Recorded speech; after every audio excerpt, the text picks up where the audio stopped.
Oi pessoal, espero que estejam bem. Aqui é o Prof. Rafael da disciplina de arte e estaremos conversando nesse vídeo sobre a construção artística gótica.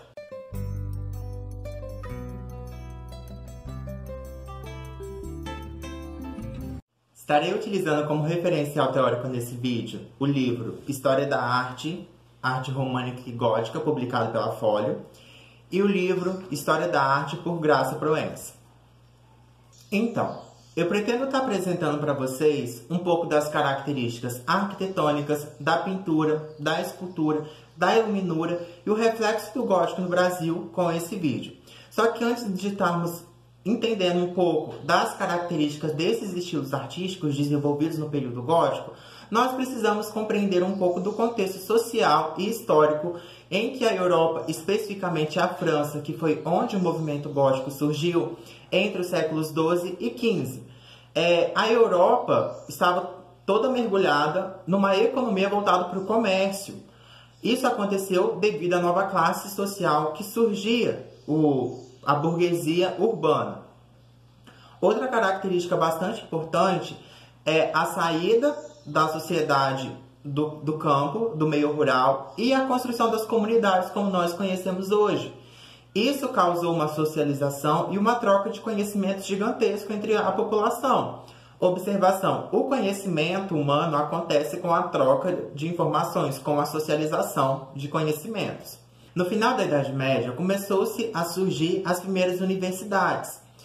Também nesse período, houve a evolução dos pensamentos teológicos, filosóficos. Tudo isso ajudou para o desenvolvimento do estilo artístico gótico. Uma curiosidade: o nome gótico foi dado às construções artísticas desenvolvidas entre o século XII e início do século XV somente no século XVI. Esse nome gótico foi dado de forma pejorativa, de forma irônica, meio que debochada talvez, como forma de julgar as construções artísticas construídas ali na Europa entre esses séculos que eu havia citado. Isso aconteceu, gente, esse deboche, essa ironia, porque os críticos da arte achavam as construções artísticas muito bárbaras, muito grotescas, muito inacabadas. E por isso essa ironia no nome gótico. Hoje nós conhecemos como gótico, mas não tem tanta ironia nessa forma de dizer. Mas quando o termo foi aplicado, era irônico, era como forma de julgar, era uma forma de criticar o desenvolvimento artístico que havia acontecido. A arquitetura gótica. Nós podemos caracterizar a arquitetura gótica como quanto mais alta, melhor. Essa nova forma de construir surgiu com a saída do povo do meio rural e a construção das pequenas comunidades, com o surgimento das catedrais e das universidades. Essas catedrais vinham para substituir os mosteiros e as igrejas. A nova maneira de construir surgiu por volta do ano 1140, com a construção da abadia Saint-Denis, localizada na França.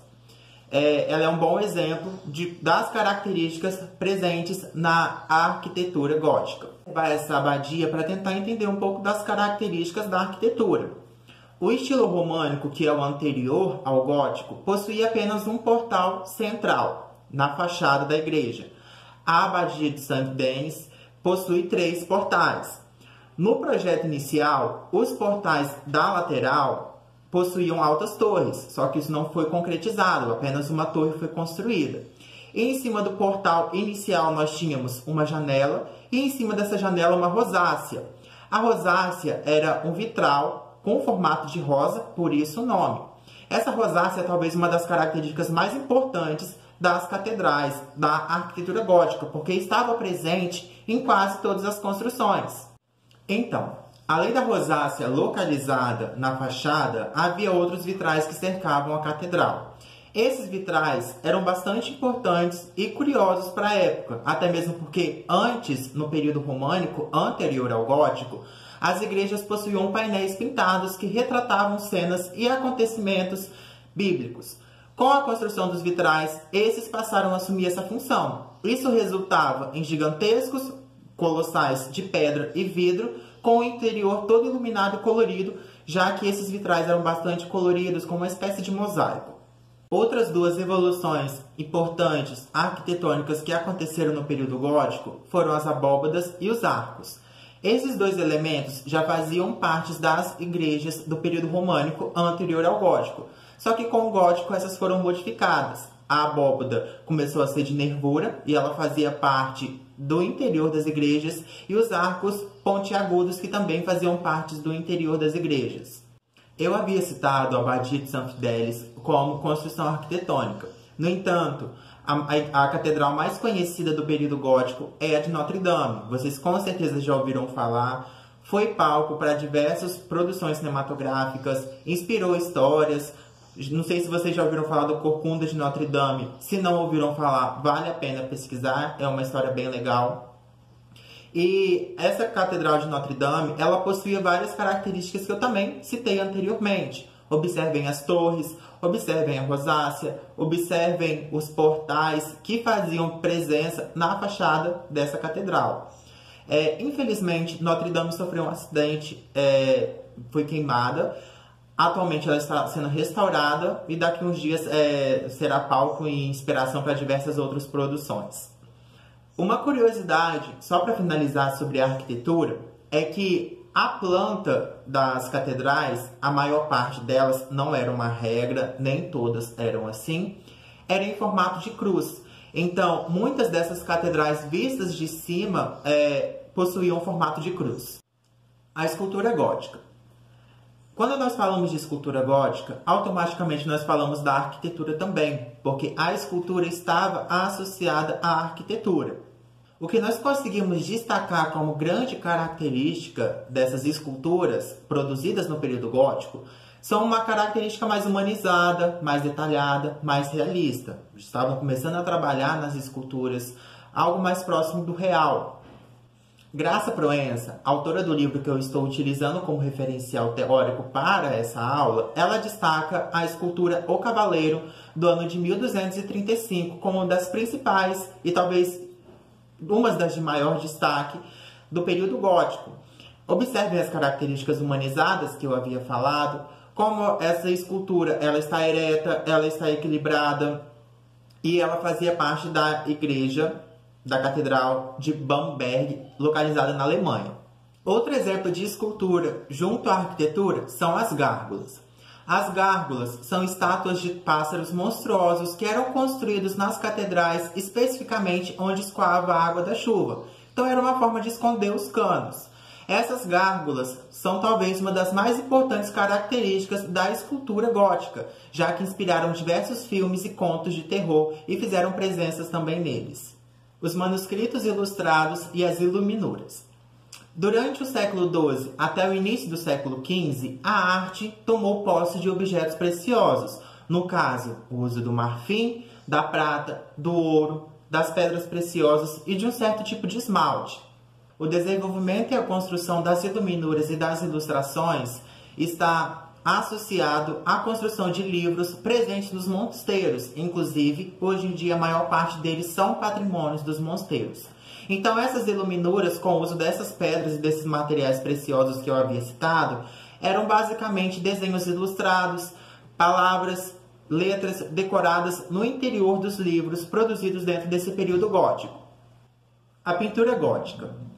No início do século XII, houve um desenvolvimento maior da arquitetura. Por isso, a pintura só começou a se desenvolver e ser caracterizada como gótica entre os séculos XIII, XIV e início do século XV. A principal característica das pinturas góticas era a representação do realismo e da realidade. Vou estar apresentando para vocês agora 3 artistas e 3 obras pictóricas produzidas no período gótico.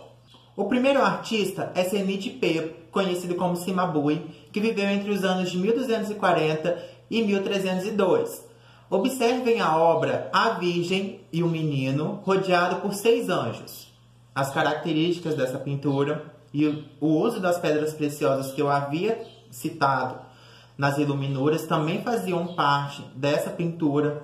Talvez não é tanto uma característica gótica o uso de pedras preciosas, porque isso já acontecia no período bizantino. Talvez houve uma manutenção nesse início. Outro artista de destaque é Giotto, que possui uma grande parte das suas produções decorando os interiores das igrejas. A maior parte delas são afrescos. Observem a obra Retiro de São Joaquim entre os Pastores. O outro artista que eu vou estar apresentando é Jan van Eyck. Jan van Eyck produziu obras no início do século XV, no caso, no final do período gótico, e essa obra, chamada O Casal Arnolfini, é uma das mais conhecidas no mundo, e confesso que é uma das minhas preferidas também, é uma obra que me intriga bastante por conta da quantidade de detalhes. Eu poderia estar apresentando isso agora, mas isso iria prolongar mais ainda esse vídeo. Então eu acho que essa obra precisa de uma pesquisa um pouco mais aprofundada e precisa talvez de um vídeo exclusivo. Arte gótica no Brasil. Houve arte gótica no Brasil? A resposta é não. Por que não houve? O Brasil foi descoberto em 1500. Nesse período, a Europa estava vivenciando o Barroco. Consequentemente, o que foi instaurado inicialmente no Brasil foi o Barroco. No entanto, nós tivemos algumas construções que nós chamamos de neogótico tardio, que foram obras arquitetônicas que foram inspiradas no gótico. Um bom exemplo disso é a Catedral Metropolitana localizada em Vitória, aqui no Espírito Santo. Ela é um exemplo de construção arquitetônica que possui inspiração nos padrões no modelo gótico. Inclusive, vale super a pena vocês visitarem. A arquitetura é grandiosa, é muito bonita, é bela e pertence ao nosso espaço, né? É capixaba. Ok, pessoal? Finalizo o vídeo por aqui. Espero que vocês tenham conseguido compreender um pouco do que foi a construção artística gótica. Eu estou falando um pouco porque eu resumi esse vídeo em um pouco mais de 3 séculos de produções, então com certeza tem muito mais características, tem muito mais artistas que não couberam nesse vídeo. Qualquer dúvida, entre em contato, manda uma mensagem que a gente troca uma figurinha. E é isso aí.